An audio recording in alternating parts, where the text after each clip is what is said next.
Hi, it's Ian here. Happy New Year and welcome to the first 5-minute marketing tip of 2016.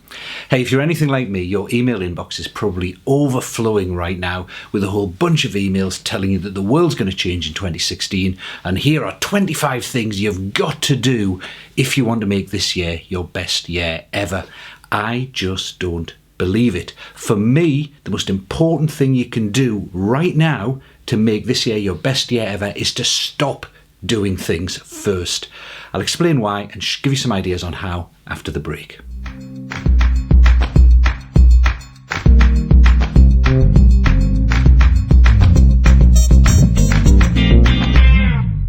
Hi, it's Ian, welcome back. Well, so far this year I've had emails telling me that if I want to make 2016 my best year ever, I've got to create a whole load more content, I've got to write longer blog posts, I've got to do more interactive social media, I've got to do live video, etc, etc, etc. I bet you've had a whole bunch of similar emails with big long lists of things you've got to do to succeed in 2016. And it's easy for social media experts and marketing professionals to keep sending out this stuff, telling us all this great new stuff that we've got to do because A, they make money when we do it, and B, they're full-time dedicated to social media or marketing or whatever. Most of us have a real job to live. We have to do work and we have to speak to and work with our clients. We have a limited amount of time to do marketing. So the truth is that in the real world, if you want to succeed, if you want to have your best year ever in 2016, then of course, yes, you'll want to adapt and improve and take some new things on board. But before you do that, you absolutely must cut out some of the existing things you're doing rather than just trying to add more and more stuff to your overcrowded agenda. So how are you going to do that? Well, I think there are two ways, certainly in my experience.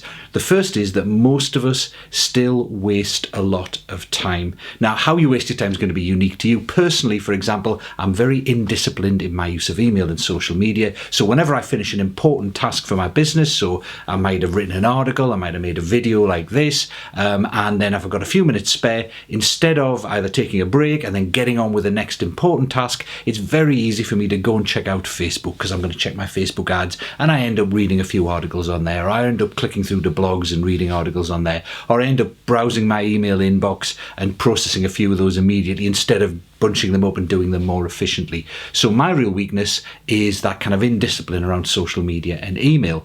And I could save at least 15-20 minutes a day if I was just more disciplined about it. Now that might not sound like a lot, but 10 minutes a day is over an hour a week. An hour a week is about 50 hours a year. That's well over a working week you get back if you just cut out some of the mindless waste that's going on. Now, what you're wasting time doing will be different for you. So what I suggest is just be mindful when you're going through your day of when you're drifting into stuff that isn't really high value added for your business. So mindlessly checking emails 10 times, checking social media, reading blogs, etc. Those are all important in their place if you schedule them and you plan to do them. But if you're just flipping over to do them because your mind needs occupying and you want to do, and they're easier to do in preference to some of the hard work like writing, thinking about your clients or doing client work, then you can maybe cut those out.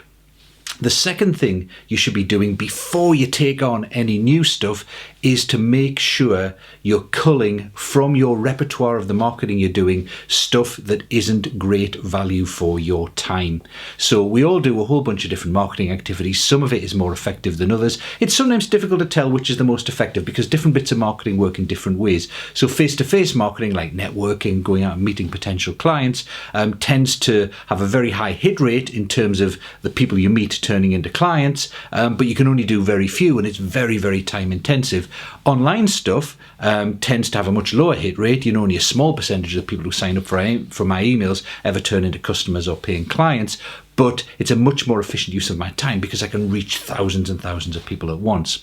So you have to figure out for you what's a great use of your time. So go through your marketing, look at whether that each individual major piece of marketing you're spending your time doing is helping you achieve your goals, and whether it's not just whether it's going to help you achieve your goals, but is it a good use of your time? Is it doing that efficiently?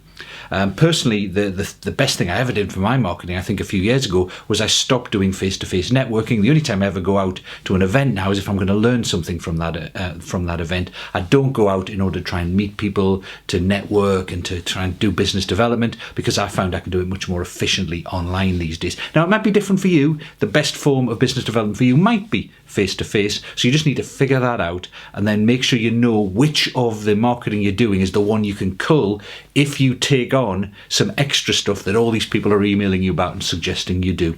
So that's the key thing for me. Save some time on the time-wasting activities you do. That's good across the board. And secondly, before you take on any new marketing activities like moving into video or podcasts or learning how to do presentations, etc., make sure you're cutting something from your existing repertoire of marketing so that you've actually got the time to do it properly. Don't try and cram it in to an already crowded agenda, because I know how hard everyone is working.